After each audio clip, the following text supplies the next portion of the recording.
In today's video, we're going to be reviewing and talking about the OMVI 3i camera that Reolink sent to us for our new farm stand that is opening later this summer. We worked with Reolink to select this camera for its particular features for the farm stand because we think it'll be a really good fit for this space. And some of those features are emerging 18-pixel panoramic lens to really make sure to see everything going on. That is this portion of the camera right here that you can tilt to make sure that it fits your needs and is really viewing the area that you want it to view. This camera also features 4K panoramic tilt tracking. So that is this portion down here. So a really cool thing about this camera is that it has this panoramic portion up here. So this is two lenses that kind of make a picture together to create that panoramic view. And then if the camera spots something over here with this lens, and say the lower portion is currently pointing that way, it will swivel over and track what is going on inside of the farm stand. So I'm really excited about that feature in here because we were kind of concerned about having a camera that could really capture everything, and I really think this will do it. So like I said, we are in here today planning the wiring for this building, and I'm really glad that we have the camera before we were planning the wiring because this camera is a PoE version. PoE means it's powered over an Ethernet cable. This is the Ethernet cable that comes with this camera. So you can see we are kind of limited on space here, which is a good thing to keep in mind for us as we're putting this together because we want to make sure we select a place in the farm stand where this cable can reach our router. So while I was setting up this camera at home for a test run, because we obviously don't have any outlets in here right now, or internet over here right now, I discovered that power over Ethernet meant that we also needed either a PoE injector or a PoE switch, none of which are included when you buy this particular camera. So that left me a bit confused, and I thought I would be waiting on a part to come in order to make this happen. However, I found a little workaround for now. We do have a TrackMix camera as well from Reolink, and we have a power cord from that camera. That power cord works with this power cord, and that is the other workaround. And all of these options are explained pretty clearly in the instructions. The camera can be powered via a PoE switch, a PoE injector, a 12V/2A DC adapter, or a Reolink PoE NVR, and all of these are sold separately. So if you are buying this camera and if you're not very tech savvy like me, this might be a little hiccup you run into, but those are the ways to get the camera up and running. And as we started working with the camera at home, we found a lot of other really cool features that I want to tell you about in this video specific to this camera and just the things that it can do, which are really cool. Something that I set up with it for a little while we were testing it were push notifications. So I would get a little notification to my phone anytime there was any sort of movement happening. And I set it up to track people and animals. You can also set it up to track vehicles, but I chose to not put a notification on that one.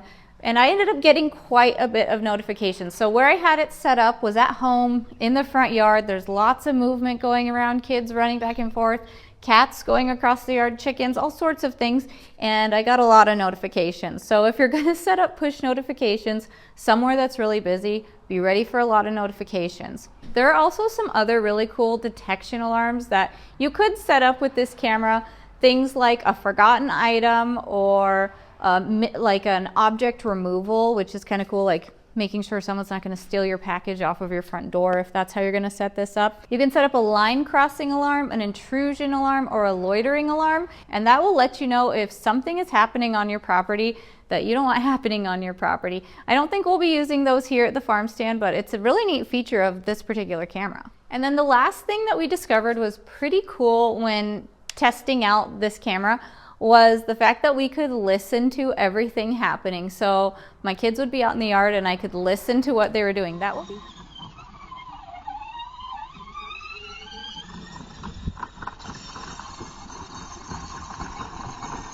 will be really interesting and fun for us when we have customers in the farm stand and we can hear what they're saying about our produce or how we have it set up so that we can, get some honest feedback, really. And we take a lot of pride in our produce. We want it to look good. We want it to be well stocked. We want it to just, stand out as really good quality. And I'm kind of excited to hear what people have to say about the whole farm stand setup. And that'll be really cool to listen to it live on the camera or go back and replay some footage from the SD card within the camera or on the app on the playback feature. And another feature that we knew about that would be really handy with getting another Reolink camera is the fact that we'll be able to monitor the parking lot and inside of the farm stand all in one place. And that was really important to not have multiple different systems and maybe just 2 different cameras that we can look into and see what's happening over at the farm stand. Because this farm stand, I mentioned it in our last video, it is not at our house. It is 1.5 miles, 2 miles away, something like that. And we want to know what's happening here, even when we're not here. So in order to actually see our footage, we opted to use a micro SD card in the camera, which is located right here in the back. There's an area to insert an SD card. And another really cool thing is there's a playback feature within your Reolink app, and you can watch all of your footage there whenever it starts recording some sort of a motion. And you can also live watch it too. And setting up the camera with the app was really simple. I have a different video all about our TrackMix Reolink camera, and it goes into a lot more detail about how to actually download the app and then set up that specific camera. This camera is set up with this QR code. You add it with this QR code, and they just kind of walk you right through all the steps in order to get yourself set up so you can start using your camera pretty quickly. This one was a breeze, the last one was a breeze, and I'm just glad that it pushes you through all of the steps. And if you want to check out the video about the TrackMix camera, I will put it in the description of this video, or I will link it on the screen up here somewhere on this video, so you can click on and watch that if you're curious about how to set up your Reolink app and your Reolink camera. And our next task to tackle is the fact that the farm stand is way over there through that field. So this is outside of one of our windows. I will show you the farm stand. You see that white building way over there? That is our farm stand. And we are way back here. Farm stand. Right there. Right there. And we are way back here. And the reason I'm showing you this is because we're gonna need to get internet from our house over to that farm stand using a wireless bridge, we hope. Otherwise, we're gonna have to buy a dedicated Wi-Fi service, and we'll just see which route we end up going with. Of course, we don't wanna buy a whole nother internet package for over there, but we might just have to if a wireless bridge does not work. And the reason I'm showing you all of these details is because setting up this farm stand is quite the process. If you've been following our channel, you know we documented when the building was dropped off. We documented our first camera that is going to be a TrackMix camera for the parking lot. And now we're showing you the OMV 3i camera that's going to be for the interior of the farm stand.